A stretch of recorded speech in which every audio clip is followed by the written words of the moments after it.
భక్తులందరూ ఇచ్చేది దేవుడి కోసం ఇస్తే ఆ దేవుడి కోసం ఖర్చు పెట్టకుండా ఆ భూములన్నీ కూడా ఇందాక వారు చెప్పినట్లు మహిళా యూనివర్సిటీకి ఇచ్చినాము, మేము పేరూరు చెరువు దగ్గర ఇచ్చినాము. ఎవరైనా ఎప్పుడైనా ఒక వారంలో 2 రోజులైనా ఇతర రాష్ట్రాలకు పోయి ఏమేమి ప్రాపర్టీస్ ఉన్నాయి, ఎవరెవరు ఆక్యుపై చేసుకున్నారు, దీని మీద మనం చట్టపరమైన చర్యలు ఏం తీసుకోవాలని ఆలోచన చేయకుండా 24 గంటలు కూడా వారు అధికారులందరూ కూడా తిరుపతిలో కూర్చొని దేవుడి చుట్టూ తిరుగుతూ ఉంటే ఇది పవిత్ర ఆశయం నెరవేరదు. తప్పకుండా మంత్రి గారు దీని మీద పూర్తి స్థాయిలో స్పందించి ఒక హౌస్ కమిటీని వేసి తప్పకుండా అన్యాక్రాంతమైన ఆస్తులన్నీ కూడా మన శాసనసభ్యులు చూసే విధంగా చర్యలు తీసుకుంటే బాగుంటుందని చెప్పి నేను డిమాండ్ చేస్తున్నాను.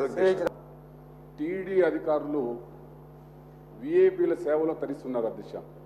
మా శాసనసభ్యుల లేఖను కూడా పట్టించుకోరు, కానీ విఐపీలు వస్తే మాత్రము అనిల్ అంబానీ ఇంకా ఎవరన్నా వస్తే వారికి రెడ్ కార్పెట్ స్వాగతం పలికి దేవుని దర్శనం చేస్తారు అధ్యక్ష.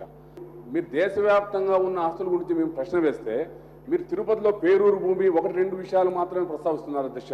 అట్లా కదా అధ్యక్ష, మేము చెప్పేది ఏమంటే దేశవ్యాప్తంగా ఉండే ఆస్తులు ఎక్కడెక్కడ ఉన్నాయో మీరు అక్కడ బోర్డు పెట్టండి, తిరుమల తిరుపతి దేవస్థానం ఆస్తులు ఇవి, ఈ ఆస్తుల్లో ఎవరైనా ప్రవేశిస్తే శిక్షార్హులు అనేది మీరు బోర్డు పెట్టండి. అసలు టీడీ ఆస్తులు ఎక్కడున్నాయో ఎక్కడెక్కడ ఉన్నాయో కూడా మరి తిరుమల తిరుపతి దేవస్థానం తెలుసో లేదో తెలియదు అధ్యక్ష. సభ్యులు ప్రసాద్ ప్రశ్నకు ఆంధ్రప్రదేశ్లో ఉమ్మడి ఆంధ్రప్రదేశ్లో 4657.51 ఎకరం ఉంది.